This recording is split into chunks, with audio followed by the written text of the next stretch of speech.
you're thinking after seeing those photos? Welcome back to this program. This is the 5th episode of this program. Don't blink. There are more in this episode. I am taking you to the concept of wildlife conservatory in Africa.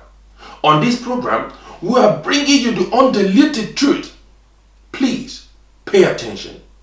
It is obvious that another systematic slavery is extending to wildlife in Africa through a baptismal name referred to as wildlife conservation. Just like colonialism, and the so-called animal lovers are killers and eaters of the same animals they claim to conserve. It beats my imagination that African leaders are not able to identify with yet another dominant force of exploitation. When we hear of imperialism and supremacy, we often get offended or feel oppressed. I have talked about survival of the fittest. I have talked about the secret of white man's success. And I have analyzed African mentality as a key factor affecting African governance system.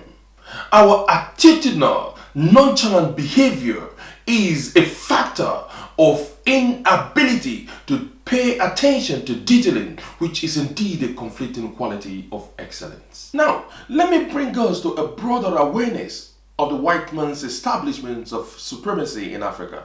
First, take a moment, concentrate, and engage yourself in this advanced understanding of the pattern and the underlying process behind wildlife conservation in Africa. The perception of wildlife conservation in Africa is a complete fraud, and let me highlight this point. It will come to a time when all our animals will vanish to the western soil, and it will become a history of once upon a time in Africa. There used to be animals called lions, rhinos, elephants, giraffe, and what have you. But if you have to see these animals, you will need a visa to travel to the western world, and our children will have to apply for a special international excursion visa to travel to the western world to see these animals as part of their education. Through this conservatory movement in Africa, the Westerners have stolen millions of our wild animals, and today there are more of wildlife in Western world than you will find in Africa. And these animals are held in the Western captivities called zoo and safari, which is providing a huge financial economic benefit for them. These animals are held against their natural inhabitants under a harsh weather, limiting them to a certain area or confinement. They are constantly committing animal cruelty. Through trophy hunting, which you and I have heard, and which you've seen part of the images on the first photo that was flashed, and the feeding of animals to the others, and yet they blame Africa for killing these animals. This is a perversion of course of nature, an exhibition of power in African soil. The Westerners claim to provide a worldwide initiative that is leading the battle to secure the future of the African natural wonders.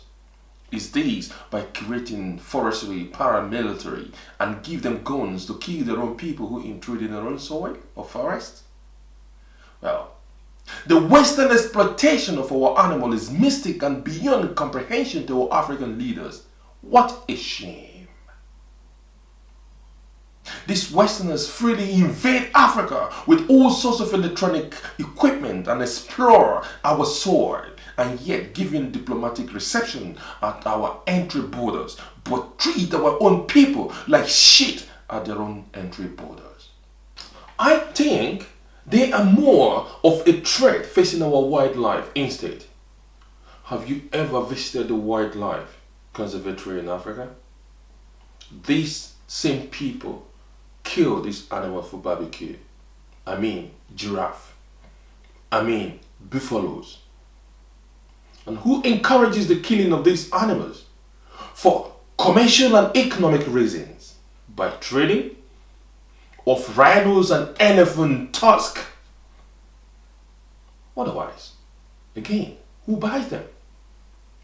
Western invasions of wild and wildlife conservation in Africa is another exhibition of imperialist movement.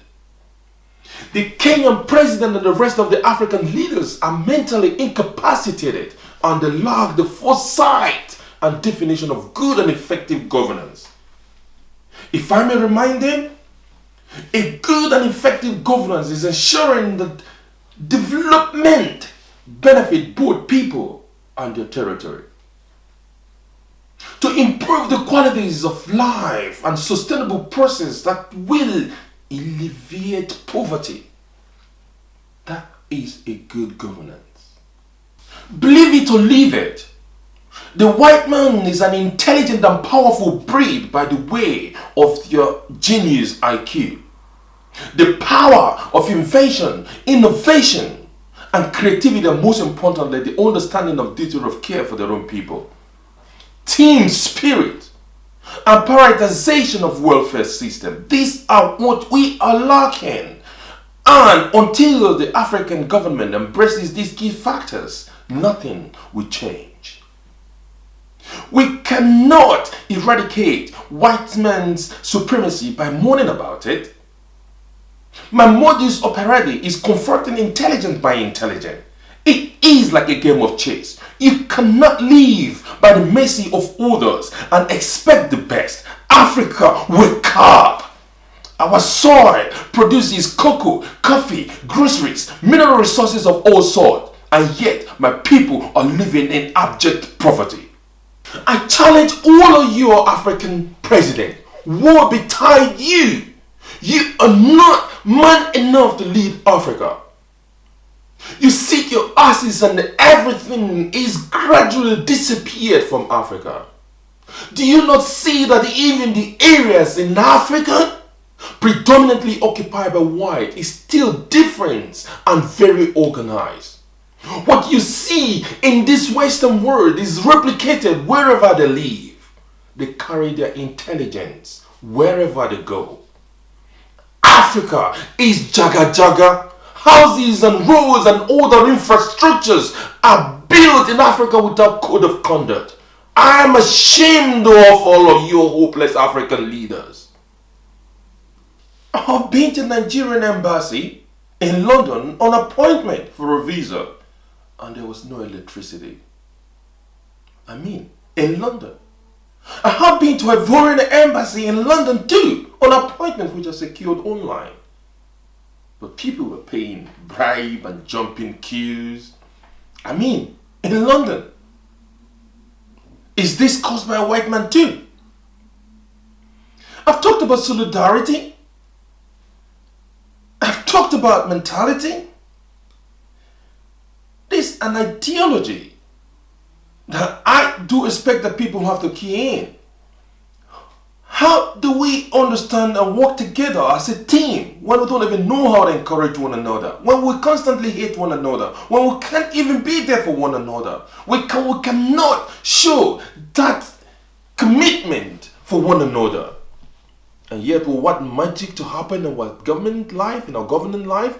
We want magic to happen in our life. It's just wishful thinking. People came into religious preaching. It is called simply prophetic messages. It doesn't change nothing until we learn how to come work together, support one another's work.